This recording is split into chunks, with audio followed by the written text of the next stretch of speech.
réussirait pas. Il ne devait pas accepter la mission. Parce que quand Dieu l'envoie, Jésus lui-même savait que la fin de son voyage devait être sa persécution. Parce que quand vous regardez dans le livre d'Apocalypse chapitre 5, la Bible dit que l'autre Jean se mit à pleurer. Pourquoi Jean se mit à pleurer? L'autre, le Seigneur a montré ces choses à l'île Patmos. Parce qu'il n'y avait personne dans le ciel, il n'y avait personne sur la terre ou sous la terre qui était capable d'ouvrir le livre et de rompre le sceau.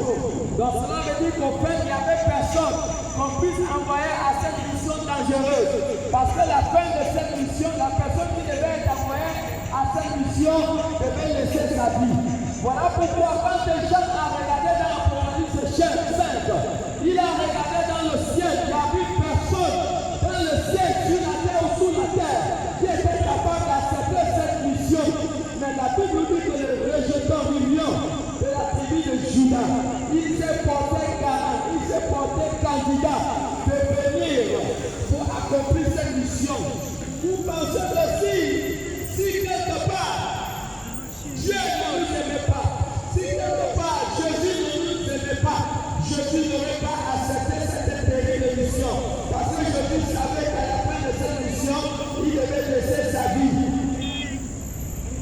Jésus savait qu'à la fin de cette mission, il devait laisser sa vie.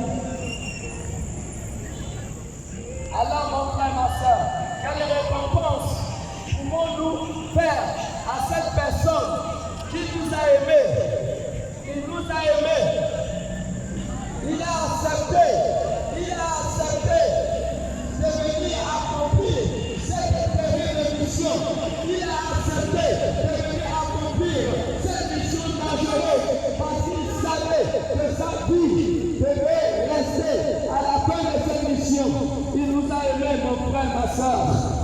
Qu'est-ce que nous pouvons lui donner en retour pour cet homme qui nous a aimés, pour cet homme qui s'est porté garant pour venir laisser sa vie afin que la nôtre puisse être sauvée? Quelle récompense pouvons-nous donner à cet homme, mon frère, ma soeur? Voilà pourquoi le dernier jour, le jugement sera sans miséricorde. Le jugement sera sans miséricorde à cause de ces réalités. À cause de ces réalités.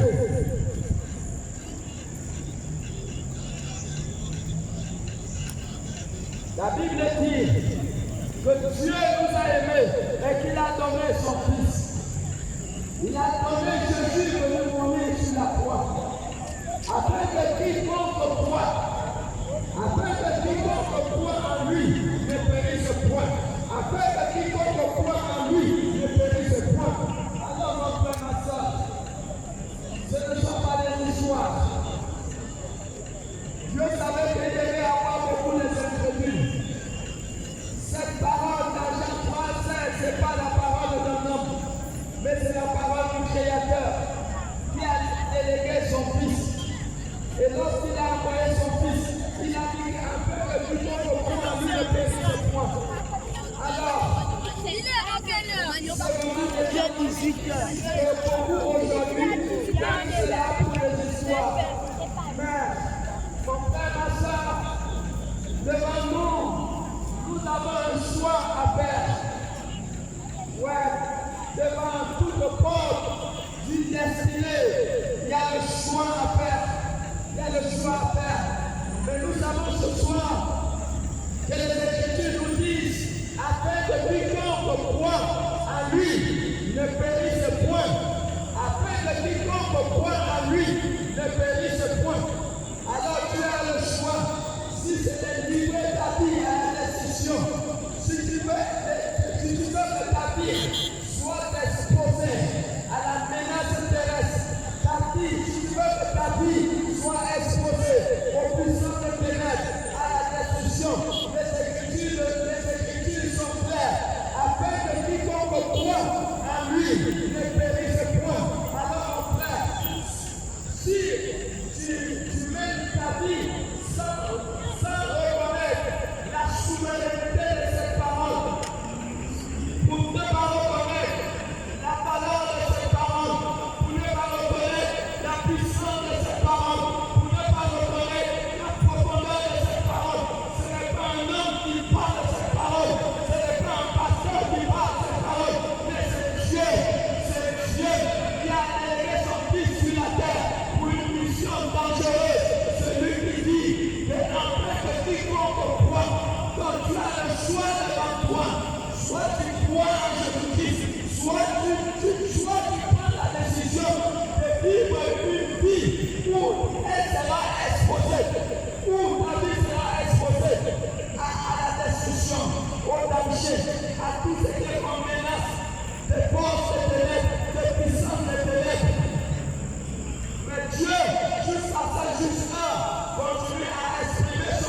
Timothée 3:16 dit que ces écritures ont été inspirées par Dieu. Donc la parole de Dieu est la part mystérieux de Dieu, l'expression de l'amour de Dieu. Dieu se manifeste au milieu des hommes d'une manière simple, en se manifestant à travers ces écritures. Nous savons que ces écritures, ce ne sont pas des écritures simples. Nous savons que la Bible est la parole de Dieu, et nous le savons. Alors, nous avons été créés des humains avec une capacité de réflexion, avec une capacité de comprendre certaines réalités. Même le plus fou, même le plus bandit, c'est que Dieu existe. Il sait que la parole de Dieu est réelle. Même les athées savent qu'il y a un Dieu qui existe. Même les scientifiques, un jour les scientifiques sont allés à la planète Mars. Ils ont trouvé Jean 3 gravé sur une pierre en Mars. Même les scientifiques savent qu'il y a un Dieu puissant qui existe. Et c'est ce Dieu qui a envoyé sa parole. Il a envoyé sa parole au milieu des hommes afin que les hommes puissent être sauvés. Et c'est cette même parole, dans Jean 3:16, qui est en train de parler aux hommes et qui est en train de dire aux hommes que Dieu a envoyé son Fils dans une mission dangereuse sur la terre. Parce que la fin de cette mission, son Fils devait être tué. Maintenant, nous devons comprendre que dans cette mission, Dieu a donné une condition. Il a dit qu'il envoie son Fils mourir afin que quiconque croit en lui, mon frère va dans le dictionnaire et va analyser le mot quiconque. Va analyser le mot quiconque. Si Jean 3:16 qui croit que c'est la parole d'un pasteur, tu es en train de te tromper. Si tu crois que Jean 3:16 c'est la parole d'un homme, tu es en train de te tromper. Mais je vous assure que les grands jours de l'endemain de corps, le jour de jugement, j'ai cette part de certitude que Jean 3:16 sera sur les plats, sur les murs de la salle de jugement. Et je vous assure que ça sera un jour très dangereux. C'est maintenant que tu dois prendre conscience à la valeur, l'authenticité, la profondeur de la parole de Dieu. Pendant que tu dis, c'est maintenant mon frère, n'attends pas demain. Demain, il serait peut-être trop tard pour toi. La parole de Dieu déclare que lorsque vous entendez la voix de Dieu, il dit n'investissez pas votre plan. C'est maintenant que Dieu te donne l'opportunité de parler. Dieu te donne la capacité de te lever le matin, aller à l'école, aller au travail. C'est maintenant que tu as la force, que tu dois prendre conscience de l'authenticité de cette parole de Jean 3:16 est l'expression de l'amour divin de Dieu vis-à-vis des hommes, vis-à-vis de la créature. Jean 3:16, il nous a aidés, il a donné son Fils afin que quiconque croit, et c'est là où nous sommes. Est-ce que tu crois, mon frère, ma soeur? Est-ce que tu crois? Est-ce que tu crois? Quelle sera ta situation de l'émission? Est-ce que tu crois à cette parole? Est-ce que tu crois à cette parole?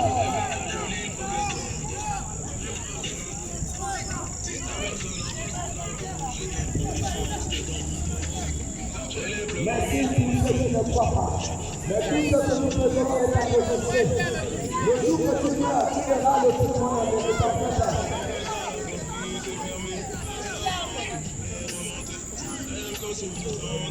La parole de Dieu est claire.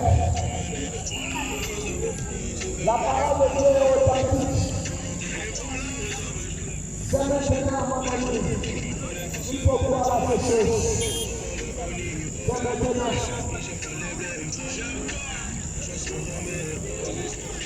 Aujourd'hui, Dieu nous accorde encore le temps. Dieu nous accorde encore la capacité et l'opportunité de nous repentir. La parole de Dieu déclare que lorsque vous entendez la voix de Dieu, il dit n'enrichissez pas votre cœur. Lorsque vous entendez la voix de Dieu, il dit n'enrichissez pas votre cœur. Lorsque tu entends la voix de Dieu, mon ami, n'enrichissez pas ton cœur. C'est le temps où il faut prendre conscience de cette parole. C'est le temps où il faut prendre conscience de cette parole. C'est maintenant.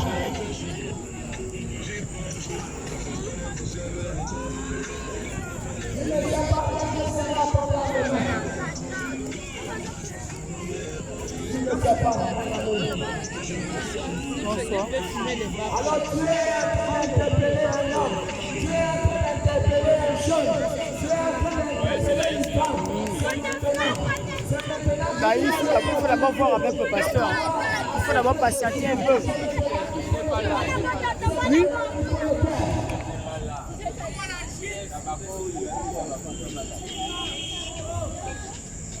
Je suis sur la croix. Jésus a dit, Père, tout est accompli. Jésus a fini sa mission. Il est parti. Et je dis Dieu aussi, de la même manière que le Père m'a envoyé, il dit, je vous envoie. Cela a été poussé par la puissance du Saint-Esprit que les hommes ont parlé de la part de Dieu. Nous ne venons pas ici de nous-mêmes. Nous sommes au service du ciel. Nous sommes au service du royaume. Alors que maintenant que tu as l'opportunité de prendre écouter et de comprendre ces paroles, c'est maintenant que tu dois prendre conscience. Tu dois prendre conscience à ton Dieu. C'est maintenant, mon frère, ma soeur. La voix que vous entendez, la voix qui crie dans le désert, pour interpeller un homme, pour interpeller une femme, à pouvoir se lever, à commencer une vie nouvelle avec le Seigneur Jésus-Christ. À commencer une vie nouvelle avec le Seigneur Jésus.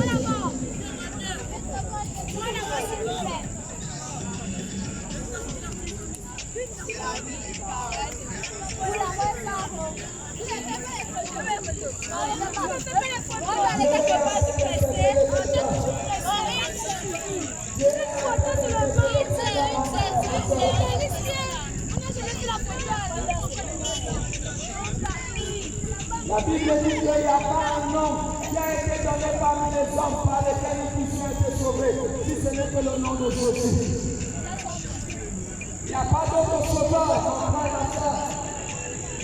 C'est Jésus qui a été envoyé, l'homme de Galilée. La Bible dit que de la même manière que Moïse a élevé le serpent de Ré dans le désert, c'est la même manière que le Fils de l'homme sera élevé. Afin que tout homme qui a le regard sur lui puisse être sauvé. Tout homme qui a le regard sur lui puisse être sauvé.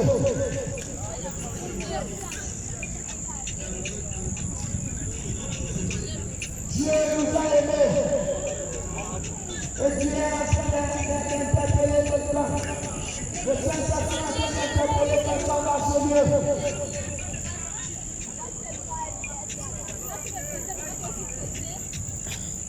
N'attendez pas demain. Jésus a déjà pris sa part. Il est monté dans le ciel. Maintenant, c'est à nous d'accomplir notre part. C'est à nous maintenant. C'est à nous maintenant. Mon frère et ma soeur, ne négligez pas les paroles que vous écoutez. Ne négligez pas. Ne négligez pas. Vous ne savez pas pourquoi vous êtes en train de découvrir cette voie. Vous ne savez pas. Personne ne sait ce qui se passe dans le plan spirituel, dans le plan nocturne, dans les familles. Personne.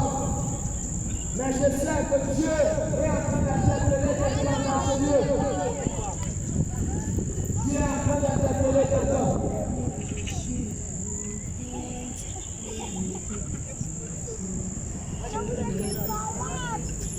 Jésus va revenir. Il va revenir pour venir enlever son église. Jésus va revenir. Il revient pour enlever son église. Est-ce que tu es prêt? Est-ce que tu es prêt?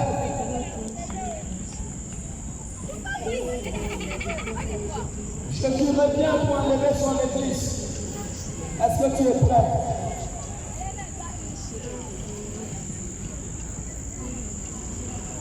Est-ce que tu es prêt? Jésus revient.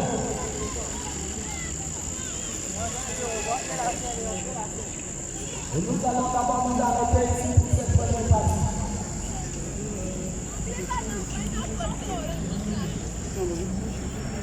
Stop ici. Bien pour.